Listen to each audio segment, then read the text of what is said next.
Hello again. Thanks for joining us on another episode of Phishing Fridays. My name is Jesse Hill. I'm the president at Tier 3 IT Solutions. And as always, I'm joined by our cybersecurity expert, Justin Grotto. Hello, Justin.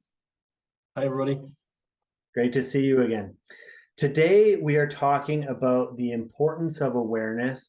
And we're going to extend this to talk about, what are some of the impacts that can occur when there is an incident. And so while Justin and I were preparing for this session, we were talking about, again, the importance of awareness. A lot of people think that the IT company is responsible for the cybersecurity within a business. And from our perspective, what we look at is we really break down protection into three responsibilities.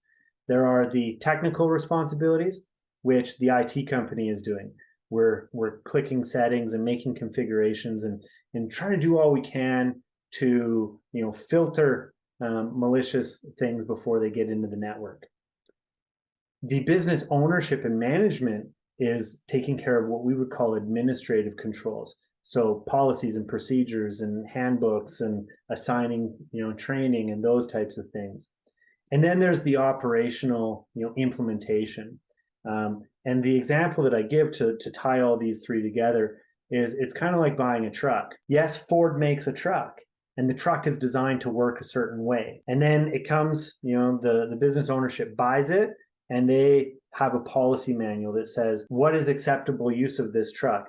How do we feel about speeding and alcohol and towing and personal use? And then we give the keys to an employee. And no matter what Ford had in mind or management had in mind for the use of that truck, it's ultimately up to the person sitting behind the steering wheel that determines how that truck gets driven. And it's the same thing with technology. So with all of that groundwork laid, where do we want to take this conversation in terms of the importance of awareness? Well, it's great that you had that analogy because it really sets the importance of the employee being held responsible and accountable for what their actions are. They're going to be on the ground. They need to have the tools they need to trust but verify any requests that are being sent to them. They need to have defined processes for handling requests that are being made of them. So, to give you an example, they get an email and it is from a vendor, and the vendor is requesting to change their financial details. We've had a change of our banking information, and you have to send it here instead, right? So instead of the employee going, yeah, I'd love to help you, and then immediately making that change for them, the employee has to put themselves into that mindset of awareness. Is like, who is this person? Why are they? Is it really this? And having that process to go, I'm going to not grant that request right away. I'm going to make sure that this person is who they say they are, and that this is something that is a valid request. Like that's one example, right? It's funny, and we of course we didn't talk about this before we jumped on this call, but taking that analogy one step further, what's funny is that before somebody gets in a vehicle for a company, we check their driver's license. And the insurance company pulls an abstract to find how good of a driver they are. But yet, computers and technology, people are just given, blind faith. When the reality is the signs that people need to look for to represent cyber risk are changing all the time, and most people can't recognize them. And if we found out somebody couldn't recognize street signs, well, that would be a safety hazard. We wouldn't let them drive the vehicle. And where I always take the analogy one step further is I say, if we put somebody who is untrained and unqualified to drive a vehicle into a company truck, barring personal injury, the worst thing that can happen is they can wreck a truck. But if we put somebody who's not aware of risk and untrained in charge of a computer system, what's the worst that can happen? So I can tell you a little bit about that. Let's hear it. Anecdotally, I have, it can be, I have an anecdote, but I will touch on generally, you can have a loss of financial loss. You can have a loss of reputation. You can have a loss of you know, assets that don't intangible assets like information, research and development, kind of like any effort that's, anything that you really value that can be lost or stolen. There can be liability as an impact. But a little bit of an anecdote to talk about is, a few years back, I was involved with a business that was based in British Columbia, and they fabricate stainless steel fasteners. And this business was hit with ransomware. It hit everything but the accounting system. It was a huge impact to them. The system they used was hit with ransomware as well. And the attackers were demanding like a hefty ransom, something that was outside of the budget for that organization to pay.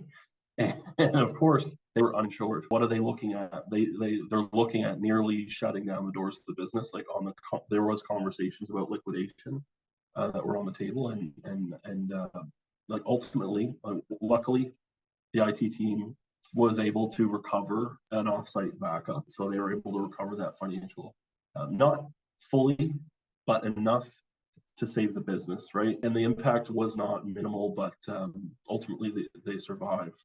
And that is an extreme case. I think ransomware, especially if it hits, very important systems, can be hugely impactful to any business. And ransomware is the leading financial impact that most businesses will experience from a cyber incident. And the biggest challenge that most ransomware people have is delivering the payload. And I mean, it's hard after the fact to figure out how some of these incidents happened, but that awareness component plays a big part in it, because there are many ransomware variants that disguise themselves as email attachments, that appear to be legitimate, links, links to, DocuSigns or Office 365 links and those types of things.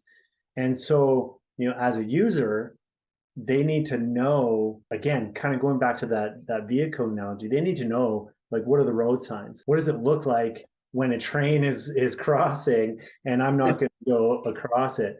And the challenge in the technology world is that it changes very quickly. So, the point here is, as users, it's better to be slow and secure than, fast and not.